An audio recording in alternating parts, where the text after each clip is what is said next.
showing you my attempt to do the 3 passes route in March with Mark and his dad, so stay tuned if that sounds like something you're interested in. Hi everyone, so I've just started off on the O'Malley track towards Anti-Crow Hut and then Carrington Hut, so we might be walking in the dark tonight because it took us ages to get a ride today, and we're going to be catching up with Mark's dad at the Anti-Crow, aren't we? Yes. So we've got a couple of hours walk to the Anti-Crow and then set off to Carrington Hut. We're looking forward to this 3 passes route because it's been on the bucket list for me for quite a while, and Mark's just starting to get into multi-day hikes. We're just having a wee break and discussing whether we're going to pitch our tents at Carrington. Mark thinks he's going to pitch his tent. Why? Because he thinks there's going to be people there. And I will probably pitch my tent if there's no wind. Wind rustles my tent and makes it really hard to sleep. And also if there's no sign of rain, which I doubt there's going to be because the forecast said no. It's Anti-Crow Hut in the distance there. 6:57 p.m.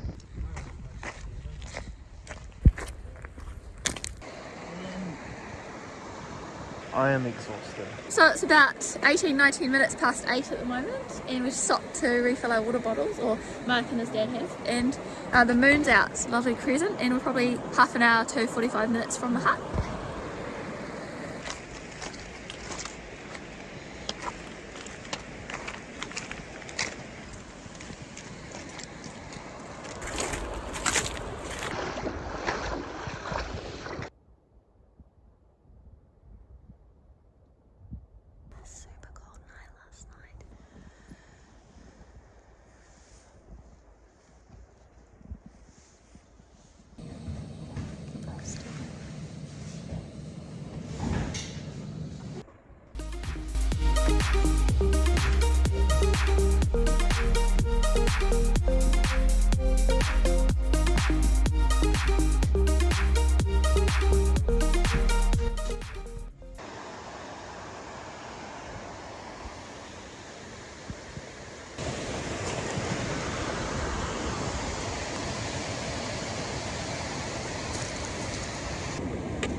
About 10 to 11 at the moment, and we're still making our way up beside the stream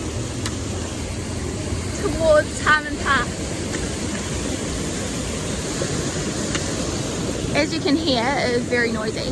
The way is mostly marked with rocky cairns and a few little poles. The view is absolutely gorgeous.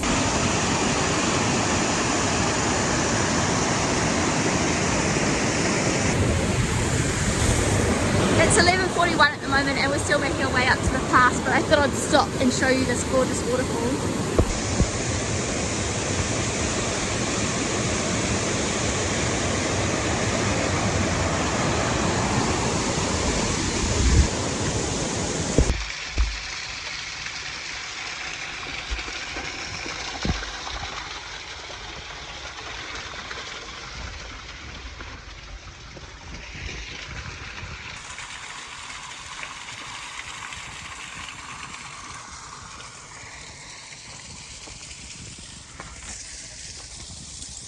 It's 1:32 at the moment and we're still making our way up to Harman Pass. It's going to be a wee bit slow.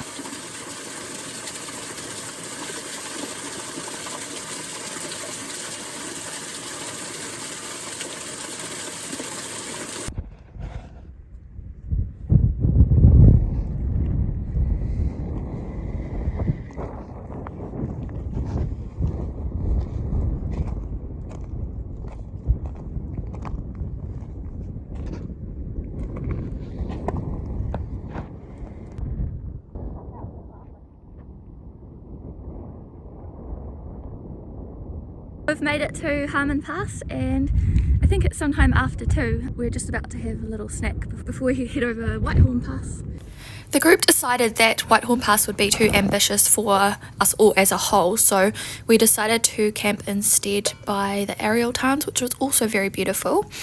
And another bit of bad luck that I had was that one of my tent poles broke, so here you can see my tent sort of haphazardly put up, and I just made the best of it because I still had one intact pole and some rocks to help me. As you can see, the views are absolutely beautiful, and we did drink out of the tarn. We just boiled water. There was also a little stream off to the right when you're facing Whitehorn Pass that was feeding the tarn that you could use as well. I also noticed these little rock walls. We used one each as a bit of shelter for our tents, and they're really cute. They're definitely man-made.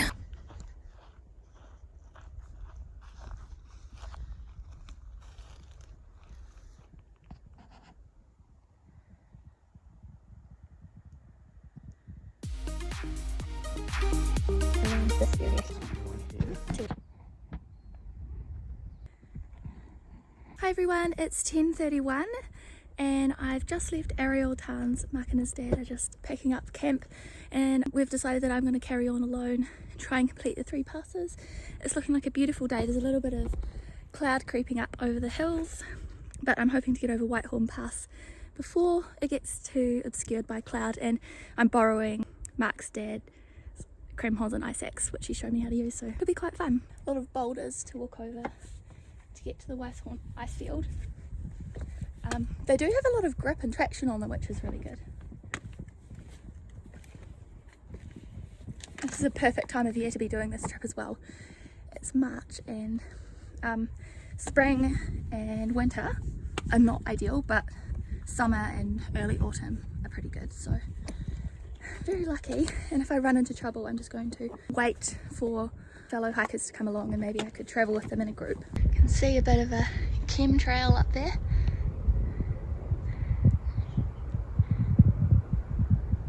And just pick your way along slowly.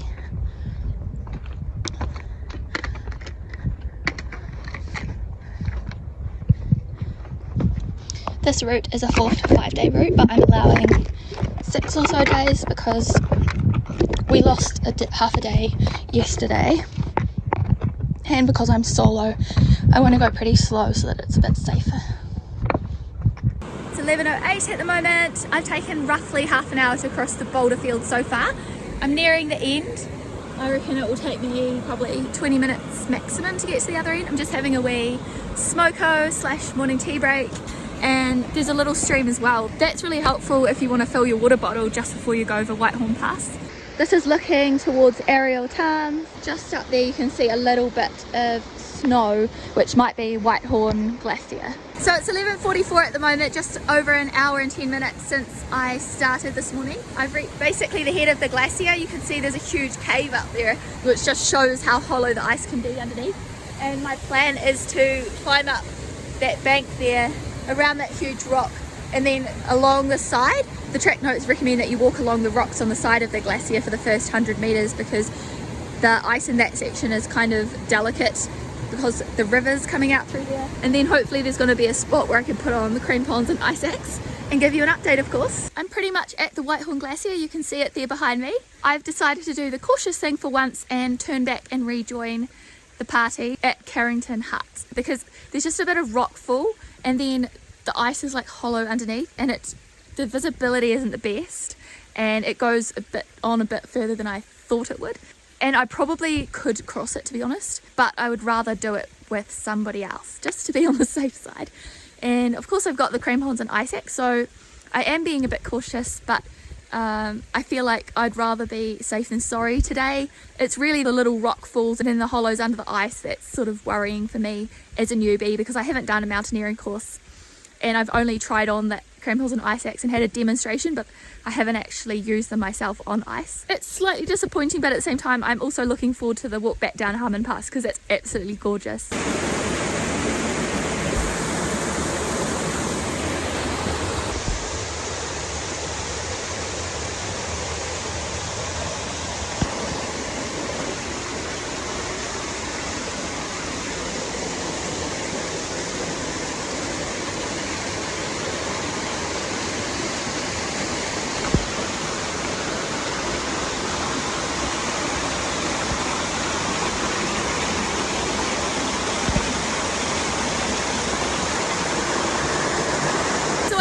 Through the ice cave, which was really fun.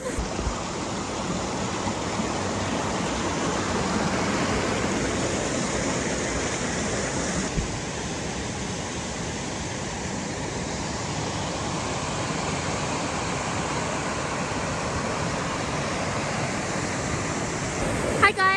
2:50 at the moment, and I'm just partway down from Harman Pass by this beautiful waterfall, having a wee break. Nearly at the bottom of the hill, nearly at the Waimakariri Valley. It came way sooner than I thought it would. It's only 3:57 at the moment.